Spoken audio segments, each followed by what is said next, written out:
Hello everyone, welcome back to science lecture. Let's continue studying chemical effects of electric current. In the last video, we learned when we pass electric current through an electrolyte, it dissociates into cations and anions and they deposit near the respective electrodes, which are cathode and anode. This process of electrolysis is useful in another important process known as electroplating. So in this video, we will study how is electroplating done and where it is used in our day-to-day life. Here, the process of depositing a layer of any desired metal on another material by means of electricity is called electroplating. That means when we want to deposit one metal over the other, when we have some desired qualities in one type of metal and we want that desired metal coating over the other metal, we can do it using electric current. And when we do it, the process is called as electroplating. Now let's see how exactly it is done. Here we have taken an example of electroplating of copper.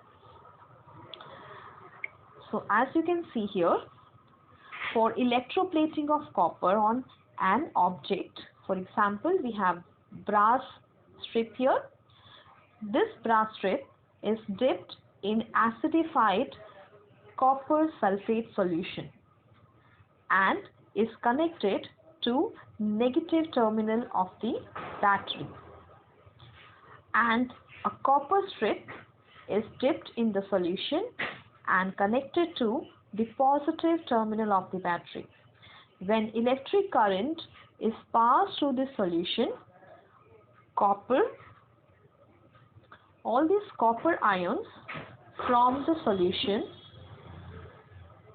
they deposit on the brass electrode. So that means slowly all the copper ions will deposit over brass electrode, forming a layer over this brass strip. Okay, and sulfate ions will go to the copper electrode.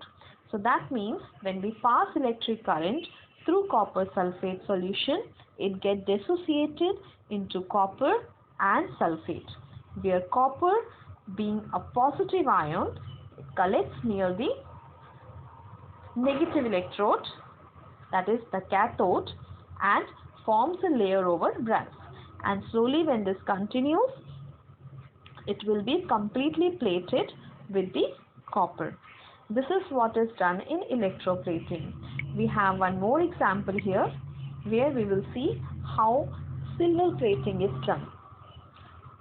Here we have this spoon which is to be plated with silver. So for that, this spoon is connected to the negative terminal of the battery and a silver plate is connected to the positive terminal of the battery. And as an electrolyte, we have taken silver nitrate aqueous solution.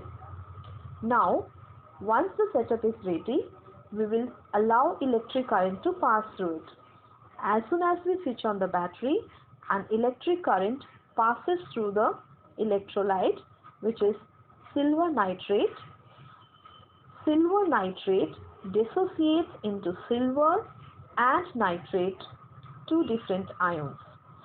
Silver, being positive ion, it starts collecting and depositing over the negative electrode, which is our spoon. And slowly the spoon will be coated completely with silver. Now this silver is coming from this solution. So slowly as this silver will reduce, the amount of silver will reduce. So at the same time, same amount of silver will keep on dissolving from this electrode to the solution, and thus the electroplating continues. This is how electroplating of different desired metals can be done for various purposes. Here we have few examples where electroplating is useful. Electroplating is widely used in industries such as automobiles, airplanes, electronics, jewelry, toys, etc. Some more uses include to give metal objects a better appearance and attraction, such as jewelry, trophies, and medals are coated with gold, silver, brass, and rhodium. To protect metal objects from corrosion or rust, for example, iron plates used in ships which remains in contact with seawater are plated with zinc to prevent corrosion. So here you have seen there are some examples where one metal is deposited over the other for various purposes.